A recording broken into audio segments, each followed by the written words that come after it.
The wind moved like a restless spirit across the plains, carrying with it the dry scent of dust, hay and something sharper, blood. The night was quiet but not peaceful. Silence had its own weight when it pressed down on a house where cruelty lived. Inside that house, Maya crouched on the floor, her arms curled around her ribs, her cheek already swollen. The echoes of her husband's rage still lingered in the air like smoke after a fire. She did not cry. She had long since learned that tears gave him satisfaction, proof of his power.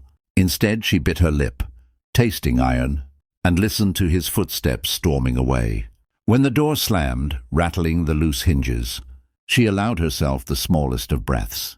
Her daughters were in the next room, and she prayed they had stayed hidden, silent, unseen. They were only children, and yet they had already learned what fear sounded like. The thud of boots, the crash of a fist against the table, the heavy silence after words that cut sharper than knives. Maya pressed her hand to her abdomen, feeling the dull ache of blows that should never have been dealt. All because she had given him daughters.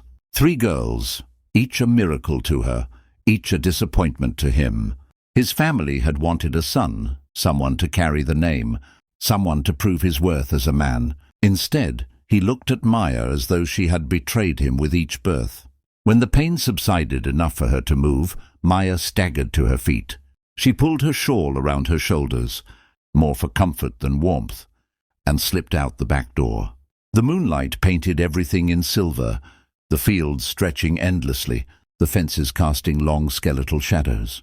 She walked with her arms crossed tightly, not daring to think of escape, only needing air, space, the simple truth of the night sky above her. That was when she saw him. Across the stretch of land where her husband's property bled into the next, a horse stood tethered to a post, its head bowed as it grazed. Beside it was a man, broad-shouldered, hat low over his face, moving slowly as though deep in thought. Maya froze. She knew him by reputation, though they had never spoken. Ethan Cole, the rancher who lived alone on the edge of the valley. A man of few words, some said, hardened by solitude. Others whispered of tragedy, a family lost long ago. Whatever the truth, he was a figure who did not belong to her world, yet there he was, close enough that the wind might carry her scent to him. Ethan looked up, his eyes finding her in the darkness. He didn't startle, didn't move quickly, didn't demand explanation. Instead, he stood still, letting her decide whether to flee back into the house or stand her ground. Maya wanted to turn away. Fear clawed at her ribs. But something in his gaze rooted her.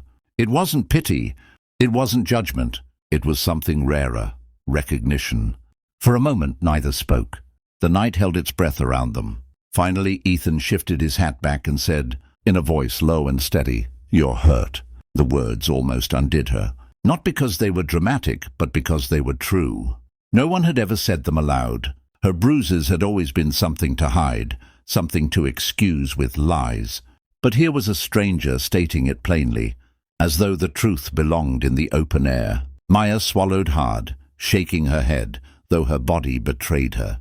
She didn't answer. Ethan took a step closer, careful, like one might approach a skittish animal.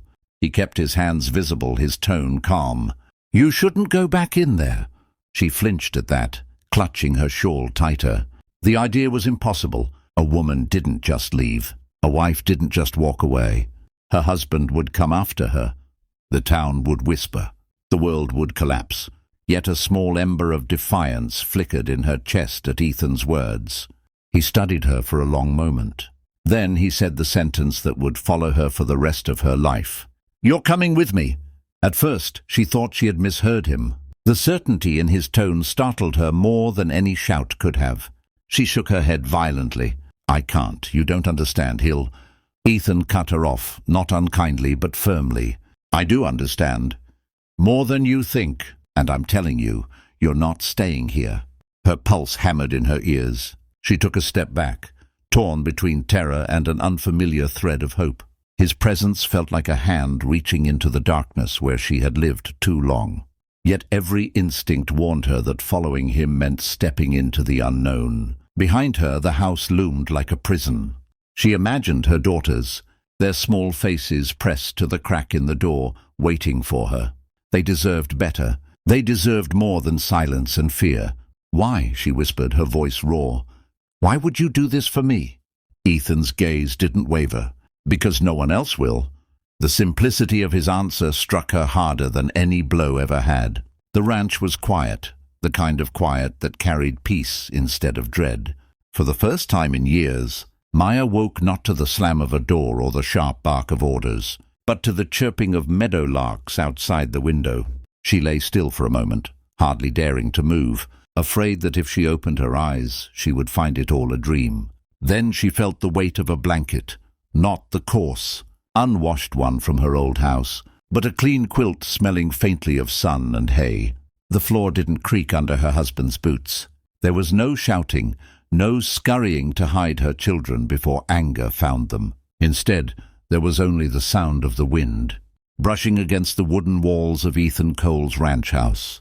Her daughters were curled beside her, their small breaths steady. Maya brushed a hand over their hair, swallowing the lump in her throat. Last night had been a blur. Ethan's steady words, his outstretched hand. The wild fear pounding through her chest as she gathered her girls and followed him into the dark. She had expected the world to split open, for her husband to appear with his rage and drag them back. But the night had passed without pursuit. Now morning came like a hesitant gift, and she didn't know how to accept it. She rose quietly, smoothing her dress, and stepped into the main room. The ranch house was simple, lived in and worn. A stone fireplace crackled softly, its warmth spreading across the space. Tools lined the walls with neat precision, and the air smelled of coffee brewing. Ethan was at the table, hat resting on the wood, a notebook open before him. His presence filled the room, not heavy, not overbearing, but solid. He looked up as she entered, his eyes steady as always. "Morning!" Maya opened her mouth, then closed it again. 100 words pressed against her lips. Thanks, apologies, fear, but none seemed enough. She settled on the smallest truth. "Morning!" He poured a cup of coffee and slid it toward her. "There's bread on the counter. Butter too. Not much, but it'll do." She nodded, still cautious, still unsure of how to behave in a world that wasn't ruled by violence. She sat, wrapping her hands around the warm cup, letting silence stretch between them. Ethan didn't rush to fill it. He let her breathe. That, more than anything, unsettled her. It was strange, this absence of demand. Finally, she said, "He'll come for me." Her voice was barely above a whisper. "He won't let this go." Ethan leaned back, folding his arms. "I know." The certainty in his tone chilled her. "Then you understand we can't stay here. He'll find us. The town won't help.